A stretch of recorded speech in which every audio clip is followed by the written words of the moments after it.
السلام علیکم، کیسے ہیں آپ سب؟ امید کرتی ہوں آپ سب خیریت سے ہوں گے۔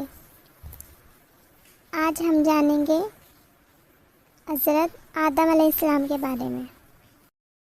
سورہ بقرہ میں اللہ نے آدم علیہ السلام کا ذکر کیا ہے۔ جب اللہ نے انسان کی مخلوق کو پیدا کرنے کا ارادہ کیا تو اللہ نے فرشتوں سے فرمایا، میں زمین میں اپنا ایک خلیفہ بنانے والا ہوں۔ فرشتوں کو لگا کہ شاید ان کی عبادت میں کوئی کمی رہ گئی ہے، اس لیے اللہ نے نئی مخلوق بنانے کا ارادہ کیا ہے۔ فرشتوں نے جنوں جیسی دوسری مخلوق بھی دیکھی تھی جو زیادہ عقل نہیں رکھتے تھے اور خون ریزی کرتے تھے۔ فرشتوں نے اللہ سے کہا، اے اللہ، ہم تیری تسبیح، حمد اور پاکی بیان کرتے ہیں۔ کیا تو ایسی مخلوق پیدا کرے گا جو زمین میں فساد کرے گی اور خون خرابہ کرے گی؟ اس کے جواب میں اللہ نے فرمایا، جو میں جانتا ہوں وہ تم نہیں جانتے۔ فرشتوں نے آپس میں کہا کہ اللہ تعالیٰ جو بھی مخلوق پیدا کرے گا وہ ہم سے زیادہ علم نہیں رکھ سکتی۔ پھر اللہ نے آدم علیہ السلام کو علم سے نوازا اور انہیں کچھ چیزوں کے نام سکھا دیے۔ پھر اللہ نے آدم علیہ السلام کو فرشتوں کے سامنے پیش کیا اور فرشتوں سے فرمایا کہ تم بتاؤ ان چیزوں کے نام اگر تم سچے ہو۔ فرشتوں نے کہا کہ ہم اتنا ہی علم جانتے ہیں جتنا تو نے ہمیں سکھایا ہے، اس کے سوا ہمیں کچھ نہیں معلوم۔ پھر اللہ تعالیٰ نے فرمایا، اے آدم، تم بتا دو ان کو ان چیزوں کے نام۔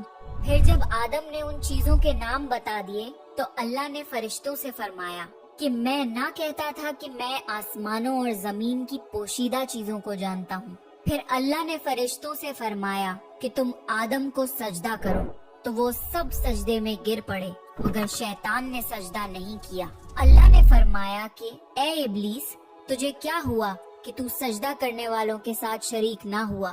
شیطان نے تکبر میں کہا کہ میں ایسا نہیں ہوں کہ انسان کو سجدہ کروں جسے تو نے کھنکھناتے ہوئے سڑے ہوئے گارے کی مٹی سے بنایا ہے۔ میں اس سے بہتر ہوں، تو نے مجھے آگ سے پیدا کیا اور اسے مٹی سے پیدا کیا ہے۔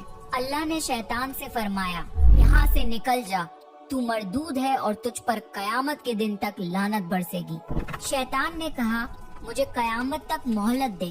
اللہ نے فرمایا کہ تجھ کو مہلت ہے۔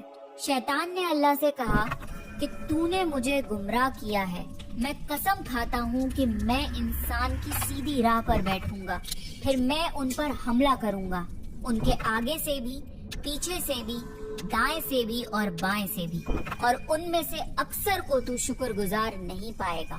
اللہ نے فرمایا، تو یہاں سے نکل جا ذلیل و خوار، جو ان میں سے تیرا کہنا مانے گا تو میں ضرور تم سب سے جہنم کو بھر دوں گا۔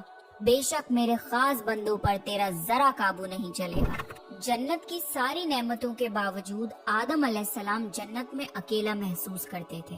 پھر اللہ نے حوا علیہ السلام کو بنایا تاکہ آدم علیہ السلام ان سے سکون پا سکیں۔ اللہ نے فرمایا، اے آدم، تم اور تمہاری بیوی جنت میں رہو، پھر جس جگہ سے چاہو تم دونوں کھاؤ، لیکن اس درخت کے پاس مت جانا ورنہ تم ظالموں میں سے ہو جاؤ گے۔ پھر شیطان نے ان دونوں کے دل میں وسوسہ ڈالا اور کہنے لگا، تمہارے رب نے تم دونوں کو اس درخت سے اس لیے منع کیا تھا کہ تم کہیں فرشتے نہ بن جاؤ یا کہیں ہمیشہ زندہ رہنے والوں میں نہ ہو جاؤ۔ اور شیطان نے قسمیں تک کھا لی کہ وہ ان کا خیر خواہ ہے، پس مردود نے دھوکہ دے کر ان کو درخت کی طرف کھینچ ہی لیا۔ جب حضرت آدم اور حوا علیہ السلام نے درخت کے پھل کو کھا لیا تو ان کے سطر کی چیزیں کھل گئیں اور وہ درختوں کے پتوں کو توڑ توڑ کر اپنے اوپر چپکانے لگے اور سطر چھپانے لگے۔ پھر اللہ نے ان کو پکارا اور فرمایا، کیا میں تم دونوں کو اس درخت سے منع نہ کر چکا تھا اور یہ نہ کہہ چکا تھا کہ شیطان تمہارا کھلا دشمن ہے؟ حضرت آدم اور حوا علیہ السلام نے کہا کہ اے ہمارے رب، ہم نے اپنے اوپر ظلم کیا، اور اگر آپ ہمیں نہ بخشیں گے اور ہم پہ رحم نہ فرمائیں گے تو پھر ہم تو ضرور تباہ ہو جائیں گے۔ اللہ نے فرمایا کہ تم سب جنت سے نیچے اتر جاؤ، اب سے تم ایک دوسرے کے دشمن ہو، اور تمہارے لیے زمین پر رہنے کی جگہ ہے اور ایک مدت تک نفع حاصل کرنا۔ اب تم کو وہیں زندگی گزارنی ہے اور وہیں مرنا ہے اور وہیں پھر سے پیدا ہونا ہے۔ دنیا میں آنے کے بعد آدم علیہ السلام نے اللہ سے 40 سال تک معافی مانگی، پھر اللہ نے آدم علیہ السلام پہ رحم کھا کے انہیں معاف کر دیا اور فرمایا کہ تم اور تمہاری اولاد دنیا میں رہو، اور یہ بات یاد رکھو کہ جب میری طرف سے کوئی نبی ہدایت لے کر تمہارے پاس آئے تو تم اس کا کہنا ماننا، اور جو لوگ میرے نبیوں کی بات کو نہیں مانیں گے اور ہماری آیتوں کو جھٹلائیں گے وہ دوزخ میں جائیں گے اور ہمیشہ اسی میں رہیں گے۔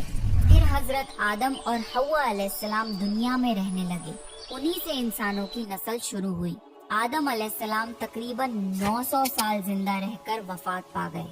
قرآن کے اس واقعے سے ہمیں یہ ہدایت ملتی ہے کہ جب شیطان نے غلطی کی تو اس نے معافی مانگنے کی بجائے تکبر کیا اور اللہ کو ہی اپنی گمراہی کا الزام دیا، پر جب آدم علیہ السلام سے غلطی ہوئی تو انہوں نے اپنی غلطی مانی اور فوراً توبہ کری اور تب تک معافی مانگتے رہے جب تک اللہ کو راضی نہ کر لیا۔ آدم علیہ السلام کی سنت یہ ہے کہ جب انسان سے غلطی ہو جائے تو وہ اللہ سے اپنے گناہوں کی معافی مانگے اور اپنے رب کو منا لے۔ بے شک اللہ بہت معاف کرنے والا، بڑا مہربان ہے۔